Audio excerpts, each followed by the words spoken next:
നമസ്കാരം. നിങ്ങളുടെ partner narcissist അഥവാ നാർസിസ്റ്റ് പേഴ്സണാലിറ്റി ഡിസോർഡർ ഉള്ളവരാണോ എങ്കിൽ അവർ നിങ്ങളുടെ ജീവിതം നശിപ്പിക്കുന്നത് എങ്ങനെയാണെന്ന് അറിയണ്ടേ? കേട്ടോളൂ. ഞാൻ സൈക്കോളജിസ്റ്റ് ജയേഷ്. പലപ്പോഴും വിവാഹം കഴിക്കുന്ന സമയത്തൊന്നും നമുക്കറിയില്ല നമ്മൾ സെലക്ട് ചെയ്ത പാർട്ട്ണർ, അത് സ്ത്രീയോ പുരുഷനോ ആയിക്കൊള്ളട്ടെ, നാർസിസ്റ്റ് ആണോ അല്ലയോ എന്ന്. എന്നാൽ കുറച്ച് നാൾ കഴിയുമ്പോൾ നിങ്ങൾക്കത് മനസ്സിലാക്കാനായിട്ട് സാധിക്കും. എന്നാൽ പിന്നീട് പല കാരണങ്ങൾ കൊണ്ട് നിങ്ങൾക്ക് അതിൽ നിന്ന് പെട്ടെന്ന് പുറത്തു ചാടാനായിട്ട് സാധിക്കത്തില്ല. അതുകൊണ്ടാണ് പലപ്പോഴും നമ്മൾ നിവൃത്തികേട് കൊണ്ടും നിസ്സഹായാവസ്ഥ കൊണ്ടുമൊക്കെല്ലാം സപ്പോർട്ട് ഇല്ലാതെയൊക്കെല്ലാം ജീവിതം നമ്മളിങ്ങനെ നരകിച്ച് തീർക്കേണ്ടതായിട്ട് വരുന്നത്. അതുകൊണ്ട് ഈ പറയുന്ന കാര്യങ്ങൾ നിങ്ങൾ ശ്രദ്ധിച്ച് നിങ്ങളുടെ പങ്കാളി നാർസിസ്റ്റൊക്കെ ആണെങ്കിൽ അതനുസരിച്ചിട്ട് കൃത്യമായിട്ടുള്ള രീതിയിൽ നിങ്ങളുടെ ലൈഫിൽ നിങ്ങൾ ഒരുപാട് ചേഞ്ചസ് വരുത്താനായിട്ട് ശ്രമിക്കാം. നാർസിസ്റ്റ് ആയിട്ടുള്ള വ്യക്തി ആദ്യ കാലഘട്ടങ്ങളിൽ നിങ്ങളെയൊക്കെല്ലാം നന്നായി സ്നേഹിക്കും. എന്നാൽ കുറച്ച് കഴിഞ്ഞ് കഴിഞ്ഞാൽ അവരുടെ സ്നേഹത്തിൽ വലിയ മാറ്റങ്ങൾ കാണാം. അതിൽ ആദ്യം അവർ ചെയ്യുന്നത് നിങ്ങളുടെ ബന്ധുക്കളിൽ നിന്നും നിങ്ങളുടെ സുഹൃത്തുക്കളിൽ നിന്നൊക്കെല്ലാം നിങ്ങളെ മാക്സിമം അകറ്റാനുള്ള കാര്യങ്ങളാണ് ചെയ്യുന്നത്. പ്രത്യേകിച്ച് സുഹൃത്തുക്കളോട് ഫോൺ ചെയ്യുന്നത്, ചാറ്റ് ചെയ്യുന്നത്, ഇൻ്ററാക്ട് ചെയ്യുന്നതൊക്കെല്ലാം ആദ്യ കാലഘട്ടങ്ങളിൽ അവർക്ക് ഇഷ്ടമല്ല എന്ന രൂപത്തിൽ അവർ പെരുമാറുന്നതിൻ്റെ ഫലമായിട്ട് പാർട്ട്ണർക്ക് വിഷമം വേണ്ട എന്ന് വിചാരിച്ചിട്ട് നിങ്ങൾ അത്തരം വ്യക്തികളുമായിട്ടുള്ള ബന്ധങ്ങൾ എന്നേക്കുമായിട്ട് അവസാനിക്കും. അങ്ങനെ നിങ്ങൾ അവസാനിപ്പിക്കുമ്പോൾ നിങ്ങൾക്ക് നഷ്ടങ്ങളാണ് വരുന്നത്. എന്നാൽ നിങ്ങളുടെ പാർട്ട്ണർ അതനുസരിച്ചിട്ട് അവരുടെ സുഹൃത്തുക്കളായിട്ടുള്ള ബന്ധങ്ങൾ അവസാനിപ്പിക്കാറില്ല. അങ്ങനെ നിങ്ങൾക്ക് childhood friends, school friends, relative, classmates ഇങ്ങനെയുള്ള ആളുകളുമായിട്ടുള്ള ബന്ധങ്ങൾ അവസാനിപ്പിക്കുമ്പോൾ നിങ്ങൾ ഒറ്റപ്പെട്ടു പോകും. അങ്ങനെ ഒറ്റപ്പെട്ടു പോകുമ്പോൾ സ്വാഭാവികമായിട്ടും നിങ്ങളുടെ ജീവിതത്തിൽ എന്തെങ്കിലും പ്രശ്നങ്ങൾ വരുമ്പോൾ ഇത് തുറന്നു പറഞ്ഞ് ഗൈഡൻസ് തരാൻ ആരും ഇല്ലാണ്ടാക്കുകയാണ് ചെയ്യുന്നത്. അങ്ങനെ നിങ്ങൾ നിങ്ങളുടെ പ്രശ്നങ്ങൾ മറ്റൊരാളോട് തുറന്നു പറഞ്ഞ് അവർ നിങ്ങളെ സഹായിക്കുമ്പോഴാണല്ലോ പ്രശ്നങ്ങൾ പരിഹരിക്കാനായിട്ട് സഹായിക്കുക. അതുകൊണ്ട് ആദ്യം തന്നെ ചെയ്യുന്നത് നിങ്ങളുടെ ചുറ്റുമുള്ള എല്ലാ വേരുകളും ആദ്യം കട്ട് ചെയ്ത് കളയും. അങ്ങനെ എല്ലാ വേരും കട്ട് ചെയ്ത് കളയുമ്പോൾ സ്വാഭാവികമായിട്ടും ഭർത്താവ് എന്ന് പറയുന്ന അല്ലെങ്കിൽ ഭാര്യ എന്ന് പറയുന്ന ഒരു വ്യക്തിയുടെ കൂടെ മാത്രമേ ഈ വ്യക്തിക്ക് ജീവിക്കാനായിട്ട് സാധിക്കുള്ളൂ. വേറെ എല്ലാ ബന്ധങ്ങളും എന്നേക്കുമായിട്ട് നഷ്ടപ്പെട്ടു പോവുകയാണ് ചെയ്യുന്നത്. സോ അതുകൊണ്ട് അങ്ങനെയൊക്കെ നിങ്ങളുടെ പാർട്ട്ണർ പെരുമാറുന്നതിന് നിങ്ങൾ മനസ്സിലാക്കുക, നിങ്ങളുടെ സുഹൃത്തുക്കൾ നിങ്ങളുടെ മാത്രം സുഹൃത്തുക്കളാണ്, നിങ്ങളുടെ ഇഷ്ടത്തിന് തിരഞ്ഞെടുത്താണ്. അതുമായി ബന്ധപ്പെട്ട് അത് കണ്ടിന്യൂ ചെയ്യേണ്ടത് നിങ്ങളുടെ മാത്രം ഉത്തരവാദിത്തമാണ്.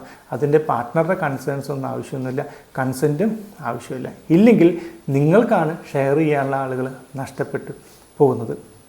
രണ്ടാമതായിട്ട് കാണുന്നത് സാമ്പത്തികമായിട്ടുള്ള കൺട്രോളിംഗ് ആണ്. പ്രത്യേകിച്ച് വർക്കിംഗ് പേഴ്സൺസ് ഒക്കെ ആകുമ്പോൾ എപ്പോഴും സാലറി ഒക്കെല്ലാം അവർ തന്നെ ഹാൻഡിൽ ചെയ്യാനായിട്ട് ശ്രമിക്കും. സോ പാർട്ട്ണറുടെ സാലറി എല്ലാ മാസവും കൃത്യമായിട്ട് വാങ്ങുന്നു, അല്ലെങ്കിൽ അവർക്ക് കിട്ടുന്ന പണം അവരെ കയ്യിൽ വെക്കാണ്ട് ഫുള്ളായിട്ട് പാർട്ട്ണർ അങ്ങോട്ട് എടുക്കും. എൻ്റെ ആവശ്യത്തിന് ചോദിക്കുമ്പോൾ പ്രത്യേകിച്ച് ഒരു 100 രൂപയാണ് ചോദിക്കണമെങ്കിൽ 50 രൂപ കൊടുക്കുന്നു, 50 രൂപയാണെങ്കിൽ 20 രൂപ ചോദിക്കുന്നു, 20 ആണെങ്കിൽ 10 ചോദിക്കുന്നു. എന്നാൽ ഇതിന് 100 ന്യായീകരണങ്ങൾ നമ്മൾ കൊടുക്കണം. ജസ്റ്റിഫൈ ചെയ്തിട്ട് എന്തിനാണെന്ന് നമ്മൾക്ക് പറഞ്ഞു ബോധ്യപ്പെടുത്താൽ മാത്രമേ തിരുത്തുള്ളൂ. അതുകൂടാതെ ATM കാർഡ്, പാസ്വേഡുകളൊക്കെ എല്ലാം ഇവരുടെ കയ്യിലായിരിക്കും ചെയ്യും. അതുകൊണ്ട് ഒരിക്കലും മണിയുമായി ബന്ധപ്പെട്ട കാര്യങ്ങൾ നിങ്ങൾ തന്നെയാണ് കൈകാര്യം ചെയ്യേണ്ടത്. നിങ്ങൾക്ക് പരസ്യങ്ങളിൽ അല്ലെങ്കിൽ നിങ്ങൾക്ക് എപ്പോഴും SMS വരുന്നുണ്ടല്ലോ, never share your OTP CVV to anybody എന്ന് പറയുന്ന പോലെ നിങ്ങൾ പങ്കാളിയുമായിട്ട് ഒരിക്കലും നിങ്ങളുടെ ഫോൺ നമ്പേഴ്സോ അല്ലെങ്കിൽ എസ്പെഷ്യലി നിങ്ങളുടെ GPay പാസ്വേഡുകൾ അല്ലെങ്കിൽ നിങ്ങളുടെ ബാങ്കിങ്ങുമായി ബന്ധപ്പെട്ട പാസ്വേഡുകളൊന്നും കൊടുക്കാനും പാടില്ല. നിങ്ങളുടെ ATM നിങ്ങളുടെ കയ്യിലാണ് ഇരിക്കേണ്ടത്. അല്ലെങ്കിൽ നിങ്ങൾക്ക് സാമ്പത്തികമായിട്ടുള്ള സുരക്ഷിതത്വം നഷ്ടപ്പെടുകയാണ് ചെയ്യുന്നത്. മൂന്നാമതായിട്ട് ചെയ്യുന്നത് അവർക്ക് ആവശ്യം വരുന്ന സമയത്ത് അവർ നന്നായി സ്നേഹിക്കും. അത് കഴിഞ്ഞാൽ ഒരുപാട് വഴക്ക് പറയുകയും ചെയ്യും. സോ ഒരു സുപ്രഭാതത്തിൽ വളരെയധികം സ്നേഹം തന്ന് അത് കഴിഞ്ഞ് കഴിഞ്ഞാൽ അത് മുഴുവൻ നശിപ്പിക്കുന്ന തരത്തിൽ അഗ്രസീവായിട്ട് പെരുമാറാം. സോ സ്നേഹം കൂടുതൽ, അതുപോലെ തന്നെ വളരെയധികം ദേഷ്യവും പിടിവാശിയും ഒക്കെ എല്ലാം കാണിക്കുകയും ചെയ്യുന്നു. അപ്പോൾ ഇവർക്കൊക്കെ ആവശ്യം വരുന്ന സമയത്താണ് അവർ സ്നേഹിക്കുന്നത്. എന്നാൽ നിങ്ങൾക്ക് ആവശ്യം വരുന്ന സമയത്ത് അവർ ചിലപ്പോൾ സ്നേഹിക്കുന്നുണ്ടാവില്ല. നമ്മൾ ലവ് ബോംബിംഗ് ഒക്കെയാണ് ഇതിനെ പറയുന്നതൊക്കെയല്ല. സോ അങ്ങനെയൊക്കെ നിങ്ങളുടെ പാർട്ട്ണർ കാണിക്കുന്നുണ്ടെങ്കിൽ അതിനർത്ഥം അവരഭിനയിക്കുകയാണ് ചെയ്യുന്നത്. അവരുടെ ആവശ്യങ്ങൾക്ക് നിങ്ങളെ യൂസ് ചെയ്യുന്നതാണ്. അത് മനസ്സിലാക്കി അതനുസരിച്ച് നിങ്ങൾ എക്സ്പെക്റ്റ് ചെയ്യുന്നത് നിയന്ത്രിച്ച് മുന്നോട്ട് കൊണ്ടുപോകാനായിട്ട് ശ്രമിച്ചു കഴിഞ്ഞാൽ സുഖമായിട്ട് നമുക്ക് ഇവരെ മാനേജ് ചെയ്യാനായിട്ട് കഴിയുന്നതാണ്. നാലാമതായിട്ട് നിങ്ങളുടെ ആത്മവിശ്വാസം തകർക്കുന്ന രീതിയിലുള്ള കാര്യങ്ങളാണ് എപ്പോഴും അവർ പ്രവർത്തിക്കുക. അതായത് നിങ്ങൾക്ക് സ്വന്തമായിട്ട് ഒരു തീരുമാനം എടുക്കാനും കഴിയത്തില്ല. ഇനി അങ്ങനെ തീരുമാനം എടുക്കുന്ന സമയത്ത് അതിലെ തെറ്റുകൾ മുഴുവൻ ചൂണ്ടിക്കാണിച്ചിട്ട് അവസാനം നിങ്ങൾക്ക് സ്വയം തോന്നും എനിക്കൊരു തീരുമാനം എടുക്കാനുള്ള കഴിവില്ല, എന്നെക്കൊണ്ട് ഒന്നിനും ചെയ്യാനും കഴിയില്ല.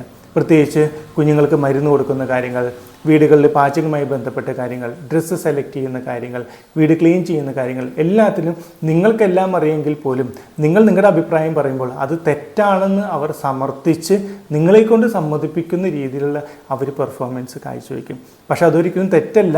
കാരണം നിങ്ങൾക്ക് നിങ്ങളുടെ ഐഡിയാസ് ആണുള്ളത്, അവർക്ക് അവരുടെ ഐഡിയാസ് ആണുള്ളത്. എന്നാൽ നിങ്ങളുടെ ഐഡിയ ഒരിക്കലും അവർ സെലക്ട് ചെയ്യത്തില്ല. അവരുടെ ഐഡിയാസ് മാത്രമേ അവിടെ ഇംപ്ലിമെൻറ്റ് ചെയ്യാൻ ശ്രമിക്കുള്ളൂ. അങ്ങനെ ചെയ്ത് അവസാനം നിങ്ങൾക്ക് സ്വയം തോന്നും എന്നെക്കൊണ്ട് ഒന്നിനും കൊള്ളില്ല, എൻ്റെ ഭർത്താവ് പറയുന്നത് മാത്രമാണ് ശരി, അല്ലെങ്കിൽ എൻ്റെ ഭാര്യ പറയുന്നത് മാത്രമാണ് ശരി എന്ന രീതിയിലേക്ക് അങ്ങോട്ട് മാറി വരുമ്പോൾ നിങ്ങൾക്ക് കോൺഫിഡൻസ് നഷ്ടപ്പെട്ട പോലെ ഒരു വ്യക്തിയായിട്ട് അവസാനം മാറുകയും ചെയ്യും. ദെൻ അഞ്ചാമതായിട്ട് ചെയ്യുന്നത്, ആദ്യത്തെ കുറച്ച് നാളുകൾ പിന്നെ നന്നായി സ്നേഹിക്കും. അത് കഴിഞ്ഞ് കഴിഞ്ഞാൽ നിങ്ങൾ സ്നേഹിക്കാൻ വരുമ്പോൾ അവർ റിജക്റ്റ് ചെയ്തുകൊണ്ടേയിരിക്കും. അതായത് താല്പര്യമില്ല, ഇപ്പോൾ വേണ്ട, അല്ലെങ്കിൽ ദേഷ്യപ്പെടുക. അങ്ങനെ നിങ്ങൾ സ്നേഹിക്കാൻ വരുമ്പോൾ അവർ നിങ്ങൾക്ക് സ്നേഹം തരില്ല. എന്നാൽ അവർ സ്നേഹിക്കാൻ വരുമ്പോൾ നിങ്ങൾ സ്നേഹം കൊടുത്തുകൊണ്ടേയിരിക്കും. സോ നിങ്ങൾക്കൊന്നും കിട്ടില്ല, അവരാഗ്രഹിക്കുന്നത് കിട്ടിക്കൊണ്ട് തന്നെ ഇരിക്കും ചെയ്യും. സോ ഇങ്ങോട്ടില്ലെങ്കിൽ അങ്ങോട്ടുമില്ല, ഇങ്ങോട്ടുണ്ടെങ്കിൽ അങ്ങോട്ടുണ്ട്. ഈ പറയുന്ന രൂപത്തിൽ, അതായത് ഗിവ് ആൻഡ് ടേക്ക് എന്ന് പറയുന്ന രൂപത്തിൽ നിങ്ങൾ നിങ്ങളുടെ ഫാമിലി സ്റ്റാറ്റസ് അല്ലെങ്കിൽ ഫാമിലിയുടെ അന്തരീക്ഷം നിങ്ങൾ മാനേജ് ചെയ്യാനായിട്ട് ശ്രമിച്ചു കഴിഞ്ഞാൽ നിങ്ങൾക്കിതിനെ കൺട്രോൾ ചെയ്യാനായിട്ട് കഴിയുന്നതാണ്. സോ ഈ പറയുന്ന 5 രീതിയിലാണ് നാർസിസ്റ്റ് ആയിട്ടുള്ള പാർട്ട്ണർ നിങ്ങളെ മാനേജ് ചെയ്യാനായിട്ട് ശ്രമിക്കുന്നത്. ഇത് മനസ്സിലാക്കി അതനുസരിച്ച് എക്സ്പെക്റ്റ് ചെയ്ത് അതനുസരിച്ച് നിങ്ങളുടെ ലൈഫിൽ മാറ്റങ്ങൾ വരുത്താനായിട്ട് ശ്രമിച്ചു കഴിഞ്ഞാൽ ഒരു പരിധി വരെ നിങ്ങൾക്കിതിനെ മാനേജ് ചെയ്ത് കൊണ്ടുപോകാനായിട്ട് കഴിയുന്നതാണ്. സൈക്കോളജിയുമായി ബന്ധപ്പെട്ട് മറ്റൊരു വീഡിയോയുമായിട്ട് വീണ്ടും വരാം. ബൈ.